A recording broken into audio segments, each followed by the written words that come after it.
Bienvenidos a Frecuencia Ayurveda, un podcast para personas conscientes y sanadoras que sienten el llamado a crecer en grande para impactar la vida de más personas. Integrar el Ayurveda en sus servicios, diagnosticar con confianza, ofrecer tratamientos estratégicos, diseñar propuestas con claridad y profundidad. Soy Agos, terapeuta y mentora experta en Ayurveda. Yo soy José, médico alópata y Ayurveda, especialista en tratamientos naturales. Y queremos acompañarte en tu camino de transformación, en tu desarrollo como líder de un negocio holístico, con orden, estructura y paz mental. Y cómo compartirlos con otros desde un lugar auténtico y profesional, integrando las sagradas Shakti y la ciencia, la estrategia y la espiritualidad. Trabajaremos sobre tu intuición, mentalidad sanadora, tu relación con el dinero y ayudarte a conectar con tu propósito y con una abundancia real. Si tenés claro que sanarte a ti mismo es necesario para sanar a otros y deseas diseñar una vida a tu medida, liberando tu máximo potencial y elevar tu práctica al siguiente nivel, comenzamos.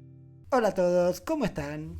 Hola a todos, qué lindo encontrarnos nuevamente. Nosotros estamos muy contentos porque empezamos a ultimar todo porque en unos días abrimos las inscripciones de nuestra formación Vaidhi, así que esperamos verte ahí.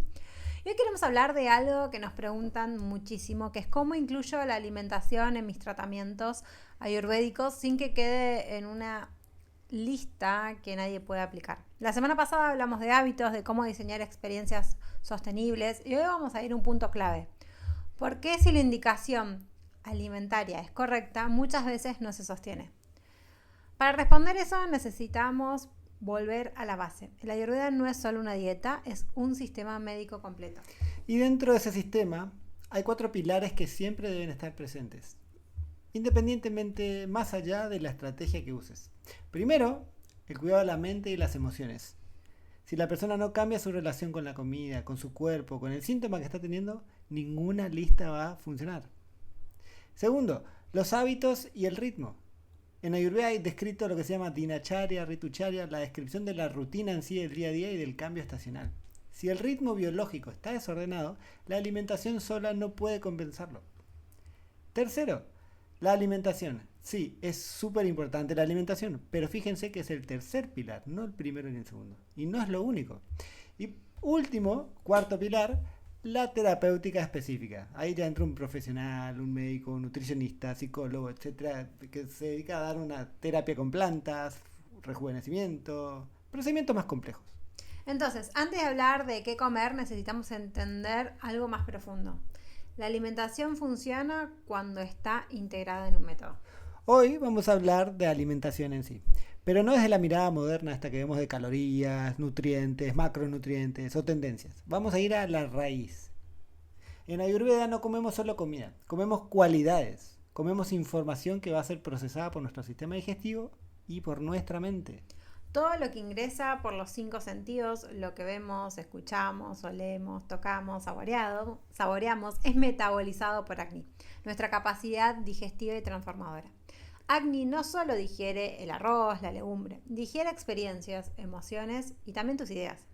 Y lo que Agni logra transformar correctamente lo nutre y esto hace que después se nutran los tejidos corporales, después se construye la inmunidad o lo que llamamos de la Ayurveda ollas, y después moldea incluso nuestras propias conductas. Por eso cuando hablamos de alimentación Ayurveda partimos de una base muy clara. Todo alimento puede ser medicina o veneno según la dosis, la persona y el momento fisiológico.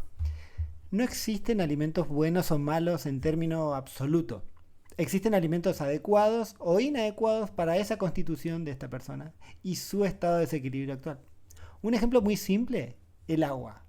Sabemos que necesitamos aproximadamente ¿cuánto? 2 litros y medio de agua por día.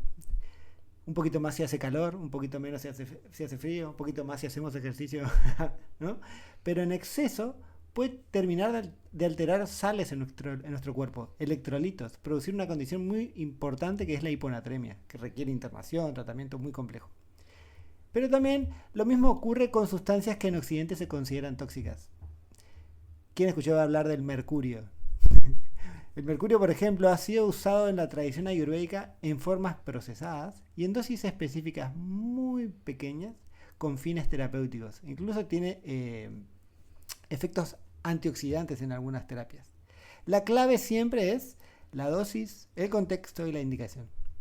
Pero ahora vamos a la clasificación clásica.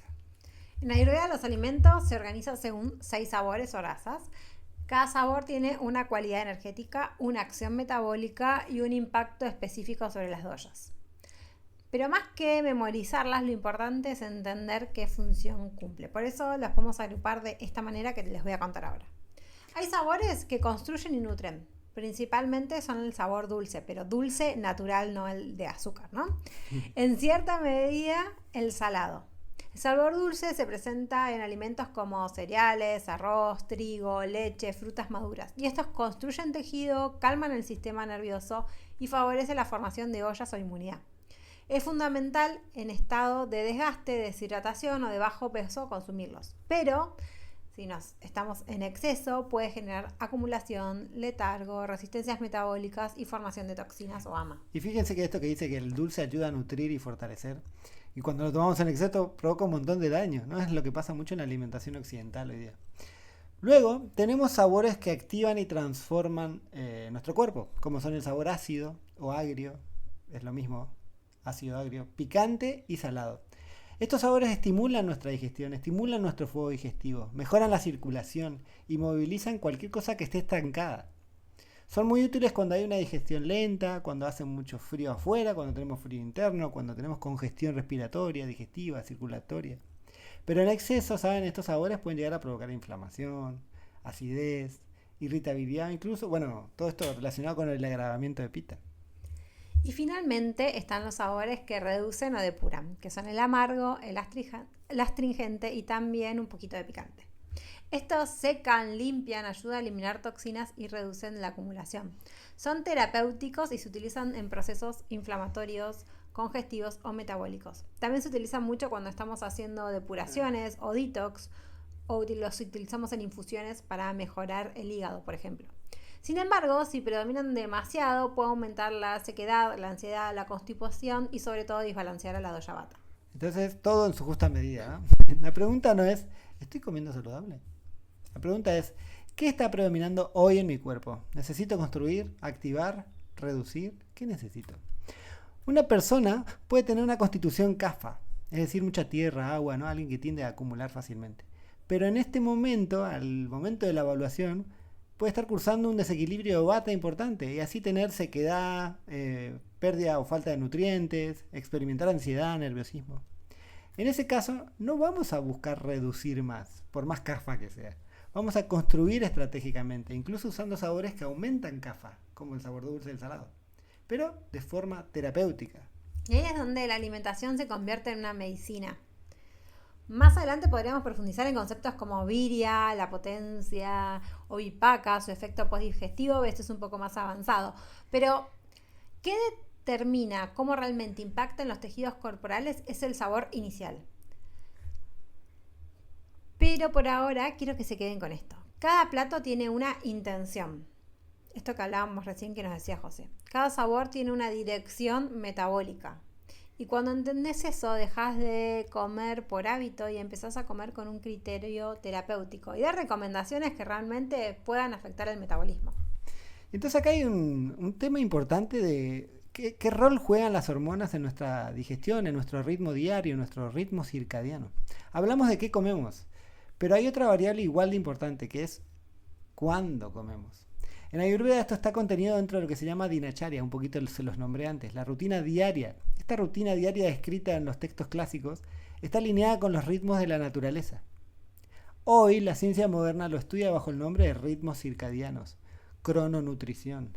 Los ritmos circadianos son ciclos biológicos de unos 24 horas, ¿no? que regulan todas las funciones de nuestro cuerpo, pero principalmente la digestión, el metabolismo, la liberación de ciertas hormonas, la temperatura corporal e incluso nuestra capacidad de regenerarnos, de reparar nuestras células. Este reloj, este ritmo está regulado por un reloj maestro de nuestro sistema nervioso en un lugar que se llama el núcleo supraquiasmático, que está en el hipotálamo, una formación neuronal importante en el sistema nervioso, que se sincroniza principalmente con la cantidad de luz solar que recibimos. Entonces sí, miren, ya de entrada podemos saber que exponernos al sol es importante. Pero este no es el único reloj, ¿saben? El hígado, los intestinos, el páncreas y hasta el tejido adiposo tiene reloj periférico que también se sincronizan. Y uno de los sincronizadores más potentes es el horario de las comidas. Entonces, en términos simples, sí, nuestro cuerpo entiende de horarios. Cuando comemos estamos dando una señal biológica de modo activo y que tenemos que digerir. Y cuando no comemos y cae la noche, nuestro cuerpo debería entrar en modo reparación. Durante el día el sistema digestivo está preparado para procesar alimentos. La motilidad intestinal es mayor, la secreción de enzimas es más eficiente y la sensibilidad a la insulina está optimizada. Por la noche, el diseño fisiológico cambia completamente. El cuerpo prioriza el descanso, la recuperación celular, regular toda la parte inmunológica y de detoxificación, sobre todo del hígado. Y acá entran en juego hormonas clave. ¿Vieron el cortisol, la hormona del estrés? Por ejemplo, alcanza su pico por la mañana. Lejos de ser como esto que decimos la hormona del estrés, es una hormona que activa nuestro metabolismo, estimula la sensación de hambre, el apetito, mejora la tolerancia a los azúcares, a la glucosa, y sincroniza los demás relojes periféricos de los órganos digestivos. Durante el día, favorece la oxidación de nutrientes, pero por la noche el cortisol debería descender. Si comemos tarde, especialmente comidas muy abundantes o comemos, la verdad, muy tarde, podemos alterar este descenso fisiológico y promover el almacenamiento de sustancias, digamos, de azúcares, de grasas, en vez de oxidar, de reducir. Por otro lado está la melatonina. Incluso mucha gente la está tomando hoy. La hormona del sueño, le dicen. Esta aumenta cuando el sol cae. Se va la luz del sol, nuestros ojos dejan de recibir la luz del sol y se empieza a liberar la melatonina. Tiene propiedades antioxidantes, antiinflamatorias y el tema es que reduce la capacidad digestiva, disminuye la motilidad, el movimiento del estómago, baja la sensibilidad de las células a la insulina y modifica la secreción de las sales biliares, es decir, la función del hígado para digerir grasas. Comer cuando la melatonina está elevada se asocia a peor manejo de los valores de azúcar en sangre, aumento de los triglicéridos y mayor tendencia a acumular grasa en el cuerpo. Es decir, el cuerpo no está hecho para metabolizar eficientemente grandes comidas por la noche. Hay otras hormonas, las podemos traer como la grelina, la leptina, que también siguen ritmos así de 24 horas, ritmos circadianos. La grelina es la que da la señal del hambre, que tiende a estimular nuestro apetito durante todo el día. Y la insulina y hormonas como el GLP-1, hay hoy día tratamientos con drogas similares al GLP-1 que ayudan a bajar de peso. Esta es una hormona que produce nuestro cuerpo, pero estas responden mucho mejor durante el día, facilitando mejor utilización de los nutrientes. ¿Saben? La investigación en crononutrición, esto de cómo comer en qué momento, muestra que el vaciamiento gástrico, la termogénesis y la actividad metabólica son mucho más eficientes durante el día. Incluso a nivel molecular hay genes reloj como el clock y el BMAL1 regulan cómo metabolizamos los azúcares y las grasas según cada hora. Interesantísimo. Cuando exponemos el sistema digestivo a la comida en plenas fases nocturnas, alteramos no solo las hormonas, sino también la microbiota, la inflamación y la temperatura corporal. Algo que hoy estoy segura que escucharon muchísimo que sucede cada vez más. Y esto es exactamente lo que la Ayurveda viene observando y viene recomendando. Desayunar algo ligero pero nutritivo antes de las 10 de la mañana, hacer una comida principal al mediodía cuando el sol está más alto, cuando el Agni también está más fuerte, entre las 11:30 y la 1:30 del mediodía, cenar temprano y liviano y permitir un periodo nocturno sin ingesta para darle un descanso al cuerpo para que se pueda reparar. Y acá quiero agregar algo porque muchas veces el, entre comillas, picoteo sucede al mediodía y las personas dicen, no, es muy temprano para almorzar a las 11:30. Esto ya no es almuerzo. Y si al día el cuerpo te está pidiendo almorzar, ese es el momento que lo tenés que hacer. Así que es muy importante que ayudemos a escuchar ese horario de nuestro Agni que nos está pidiendo nutrirse. Entonces, volvamos al eje central de todo esto. No se trata solo de elegir los 6 sabores correctamente, se trata de ingerirlos en el momento biológico adecuado. Un mismo alimento puede ser medicina al mediodía y convertirse en carga metabólica a las 10 de la noche. Si queremos que la alimentación realmente sea terapéutica, debemos considerar 3 variables. ¿Qué comemos? ¿Cuándo comemos? ¿Y cuánto comemos? Cuando alineamos estas 3 dimensiones, dejamos de luchar contra el cuerpo y empezamos a trabajar con su inteligencia biológica. Ahora quiero llevar esto a un punto muy práctico. En Ayurveda la alimentación nunca es rígida. ¿Querés ser rígido? No te va a salir. Es siempre dinámica y siempre se adapta al Vikruti, es decir, al estado actual de la persona con la que estamos trabajando. Esto le digo a todos mis pacientes. Yo te doy una pauta de alimentación, pero la vamos a ir modificando a medida que vamos viendo cómo respondes. Cuando evaluamos el Vikruti, la estrategia dietética puede tomar dos caminos que en realidad están íntimamente conectados. Uno busca enfocar o tranquilizar las doshas, vata, pitta y kapha, o la otra es enfocarnos en corregir el metabolismo, el Agni. Y acá está la clave clínica. No siempre el problema principal es la dosha. Muchas veces es el fuego digestivo. Entonces ahora vamos a hablar de la alimentación enfocada a las doshas, ¿sí? Cuando el desequilibrio predomina y es cualitativo, es decir, hay exceso o alteración de una de las doshas, utilizamos la dieta como herramienta de contrapeso. ¿Qué quiere decir esto? Que el principio que rige en este momento es lo similar aumenta lo similar y los opuestos se equilibran entre ellos. Cada alimento tiene cualidades, que en Ayurveda le decimos gunas a las cualidades. Y los sabores, ya los nombramos antes, los rasas, impactan directamente sobre cada una de las doshas. Si alguien tiene un vata agravado, con sequedad extrema, frío, liviandad, ansiedad o insomnio son cualidades, no le voy a indicar alimentos o ensaladas crudas, jugos verdes. Voy a usar alimentos con cualidades opuestas a vata. Caliente, pesado, húmedo, oleoso, bien nutritivo. Si el desequilibrio es pitta, inflamación, acidez, irritabilidad, exceso de calor, entonces la estrategia va a ser refrescar.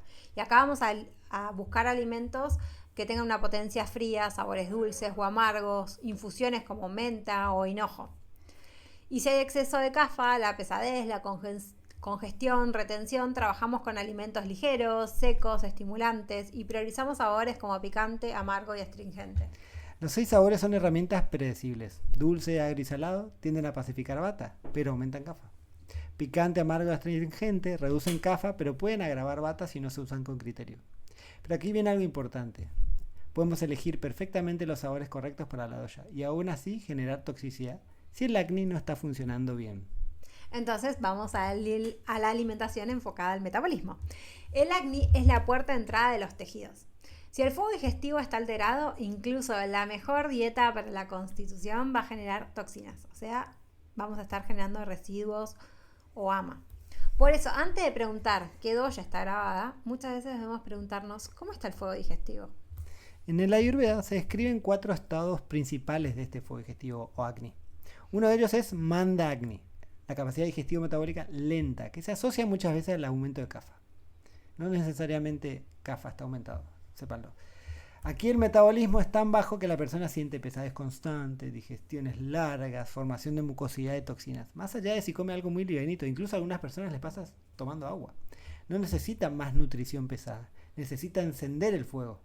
Alimentos ligeros, simples, especias calientes como el jengibre, pimienta negra, cayena, sabores picantes, ¿no? Podemos usar también amargo y astringente que tienden a secar ese exceso de agua, por decirlo de alguna manera. Luego tenemos Vijamagni, que es el fuego irregular que está asociado a la dosha vata. De nuevo, no necesariamente significa que la persona tiene a vata desbalanceado. Un día hay hambre intensa, al día siguiente no. Hay gases, distensión, alteración entre la constipación y la diarrea. Y aquí el error sería indicar alimentos crudos o ayunos extremos. Lo que necesita es estabilidad, alimentos calientes, cocidos, con cierta oleosidad, sabores dulces, salados y agrios que predominen en esa dieta. Y uso estratégico de ghee para sostener el fuego sin desorganizarlo. Ghee, por las dudas, es mantequilla clarificada. Y luego está Tikshna-Agni, el fuego digestivo exacerbado, excesivo, que se asocia muchas veces a pitta. De vuelta, no es necesariamente está aumentado a pitta. La digestión acá es muy rápida. Hay un hambre intenso que si no se sacia provoca acidez. Incluso hay episodios de acidez que calman al comer mucho. Esto tiene que ver con Tikshna-Agni. Puede haber inflamación no solamente a nivel digestivo, sino también en la piel, en los ojos, en los pies. Esto necesita contención, alimentos bien sustanciosos, dulces, frescos, en horarios bien regulares, previendo la aparición del hambre intenso, ¿no? Y evitando excesos de sabores picantes y ácidos. Y por último tenemos a Samagni, que es el estado ideal, el que todos queremos tener, porque es el que digiere cantidad y calidad de forma adecuada, tenés mucha energía y buena inmunidad y sobre todo claridad mental. Entonces, cuando trabajamos con la alimentación terapéutica, siempre tenemos que poder distinguir entre si estoy tratando una dosha o si estoy tratando el acné alterado. Porque si no distinguimos esto con herramientas que nos ayuden para hacerlo, podemos cometer errores sutiles, pero clínicamente muy importantes. A veces el síntoma parece CAFA, pero el problema en realidad es un manda acne profundo. A veces parece bata, pero en realidad es un pijama acne que está generando inestabilidad sistémica. Y cuando comprendemos esta diferencia, la alimentación deja de ser una lista de vegetales y se convierte en una estrategia terapéutica personalizada. Ahora, quiero hacer una distinción que me parece fundamental. No es lo mismo hablar de alimentación que hablar de cocina. Aunque parezcan sinónimos, en Ayurveda representan dos niveles completamente diferentes dentro del tratamiento terapéutico. La alimentación es el estudio del qué y la cocina es el arte del cómo. Si no entendemos esta diferencia, podemos elegir muy bien los alimentos, pero digerirlos muy mal. Y cuando hablamos de alimentación desde la mirada ayurvédica, estamos hablando de analizar propiedades inherentes a cada sustancia. No evaluamos solo proteínas, carbohidratos, grasas, minerales, etc. Evaluamos también sus cualidades. Un poco lo dijimos, ¿no? Las gunas. Es pesado o ligero, es frío o caliente, es seco o untuoso. Estudiamos el rasa, el sabor, el virya, su potencia, y el vipaka, el efecto que va a tener mucho más adelante al finalizar su digestión. Porque un alimento puede parecer inocente en la boca y tener un efecto completamente diferente a nivel celular. También analizamos su impacto sobre las doshas y sobre la mente. Desde este enfoque elegimos alimentos aplicando el principio terapéutico de que los opuestos se equilibran entre sí. Entonces, si hay un desequilibrio vata, que es frío, seco, inestable, buscamos alimentos calientes, húmedos y nutritivos. Si hay exceso de pita, que es calor, inflamación, priorizamos alimentos refrescantes. Y si hay un kapha elevado, que hay pesadez y estancamiento, elegimos alimentos ligeros y estimulantes.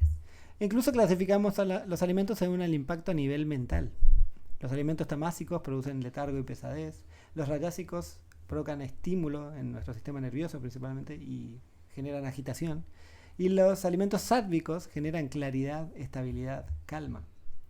¿Saben? Cuando la alimentación es en base a algo sádvico, la digestión se hace más liviana, la mente se vuelve más clara, se favorece la formación de tejidos de mejor calidad y se estabiliza todo nuestro estado emocional. Lo que ingerimos atraviesa nuestro acné más profundo y termina influyendo incluso en nuestra expresión genética celular. Pero esto no significa que una persona con agotamiento severo, deficiencias marcadas o con ciertos estados metabólicos no pueda necesitar temporalmente otro tipo de intervención nutricional. Digamos, una dieta tamásica o rayásica. La pregunta siempre es, ¿qué necesita esta biología hoy? No, ¿qué etiqueta me identifica? Este es el plano teórico, es el mapa. Pero el mapa no es el territorio. Entonces, ¿cómo sería desde el lado de la cocina? Seguro te estás preguntando. Entonces, acá vamos a hablar de la alquimia. Acá vamos a jugar con los sabores. Porque la cocina representa la digestión externa. ¿Cómo vamos a elegir todo este proceso? Entonces, empezamos. Vamos a hablar sobre cómo se transforman los alimentos antes de que lleguen a nuestro acné. Para que el cuerpo no tenga que hacer un esfuerzo demasiado grande para poder nutrirse de eso. Entonces, si la alimentación responde a la pregunta de qué necesito, la cocina responde a cómo lo preparo para que realmente lo pueda absorber. ¿Se entiende un poco más? Una legumbre cruda es difícil de digerir. Ahora, si la remojamos y la cocinamos lentamente y la combinamos con especias adecuadas para la digestión de la persona, se convierte en medicina. El fuego externo ayuda al fuego interno, o sea que cocinarlo ayuda a que nuestro fuego interno lo pueda absorber de la mejor manera. La cocina ayurvédica mejora la digestión a través de varias estrategias muy concretas. Primero, el calor y la cocción despiertan el prana del alimento, ablandan las estructuras, vuelven los nutrientes biodisponibles y reducen la carga digestiva. Segundo, el uso estratégico de especias. En Ayurveda, las especias no son solo decoración o aromáticas, son herramientas médicas, medicinales. Se calientan primero en ghee o aceite para liberar los aceites esenciales, que eso es una cosa bastante simple, pero que transforma muchísimo la comida pesada en una digerible. Y tercero, el uso de antídotos culinarios. La cocina sabe cómo compensar las cualidades menos favorables de un alimento. Agregar cardamomo al café, por ejemplo, suaviza su impacto a nivel nervioso. Cocinar papas con ghee y pimienta negra reduce la formación de gases. Equilibrar lo que podría ser problemático. Y finalmente, evitar combinaciones incompatibles, lo que llamamos virudadara.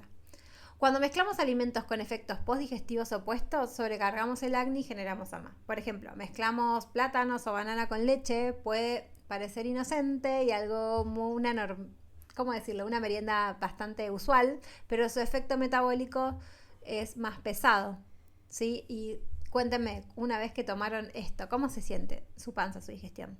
Lo mismo si combinamos, por ejemplo, melón con granos o con lácteos. La cocina terapéutica no es solo digerir ingredientes, sino es crear una sinergia entre ellos. Cuando cocinamos adecuadamente, integramos las cualidades diferentes en una misma preparación.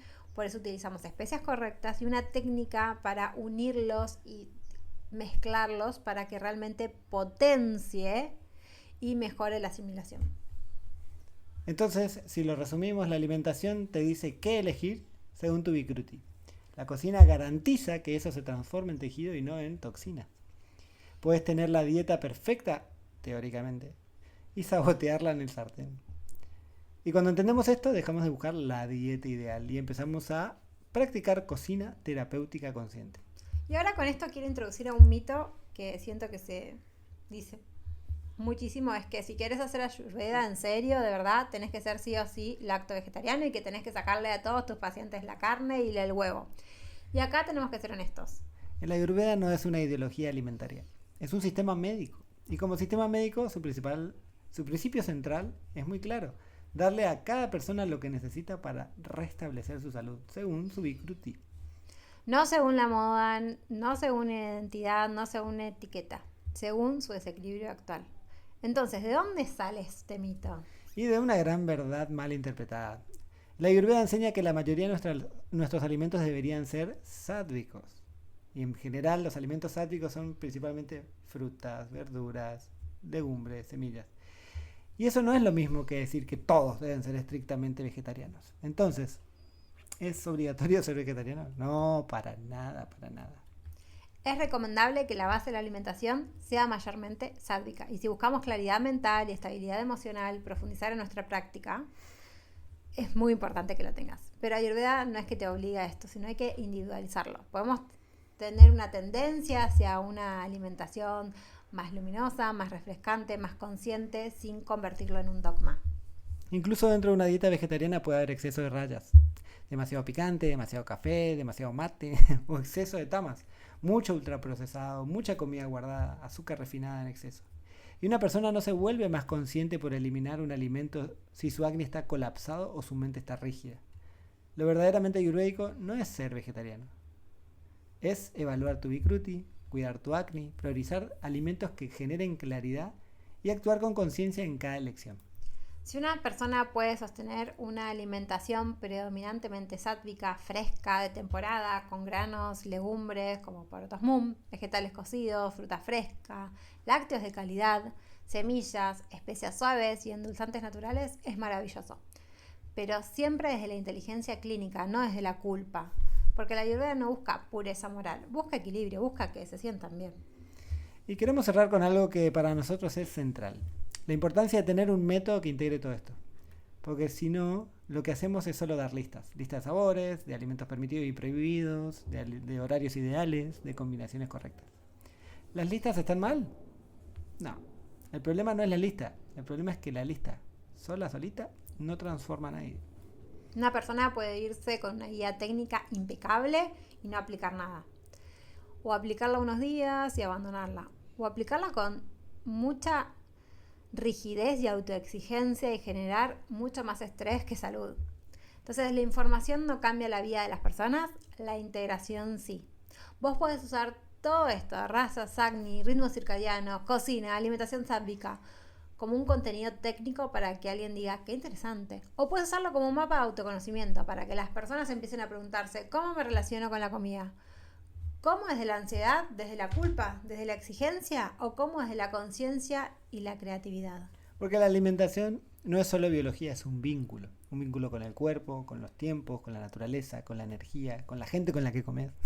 Lo que comes incluye en tu claridad mental, en tu estabilidad emocional, en tu capacidad de tomar decisiones, en tu creatividad. Y cuando entendés eso, la alimentación deja de ser un plan nutricional para convertirse en una práctica diaria de conciencia. Esa es nuestra gran invitación, no es aprender Ayurveda para repetir recomendaciones, sino para un desarrollo con criterio. No para entregar listas, sino para acompañar procesos reales de transformación.